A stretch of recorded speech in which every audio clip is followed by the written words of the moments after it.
এদিকে গত এক বছরে অন্তর্বর্তী সরকার বাজার সিন্ডিকেট নির্মূল করতে সফল হয়েছে বলে দাবি করেছেন বাণিজ্য উপদেষ্টা শেখ বশিরউদ্দিন। বান্ডেল থাকলে প্রতি সেনমানিতে টাকা বাঁচবে। বিকাশ সেনমানি বান্ডেল কিনে জিতুন প্রতি লেনদেনে। বৃহস্পতিবার রাজধানীর কারওয়ান বাজারে টিসিবি মিলনায়তনে জুলাই গণ অভ্যুত্থান অনুষ্ঠানে এসব কথা বলেন তিনি।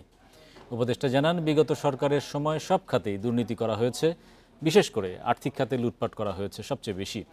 এক বছরে এসব সমস্যা সরকার অনেকটা কমিয়ে এনেছে। স্বল্প আয়ের মানুষদের কম দামে পণ্য সরবরাহের জন্য নতুন করে টিসিবির কার্ড সরবরাহ করছে সরকার।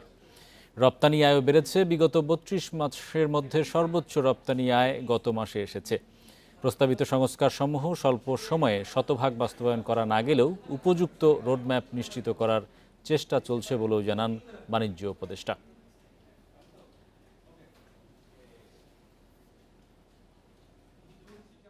দুর্বৃত্ত পুঁজি থেকে অর্থনীতিকে সরানোর চেষ্টা করব।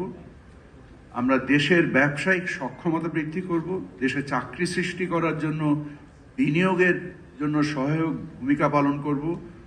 আমরা দেশের যে জ্বালানি সংকট, বিদ্যুৎ সংকট এবং সর্বোপরি যে অর্থনীতির ব্যাংকিং সংকট, এই যে মৌলিক যে কাঠামোগুলো আছে, যে মৌলিক যে প্রতিষ্ঠানগুলো আছে, যে সংস্কারগুলোর প্রস্তাবনা এসছে,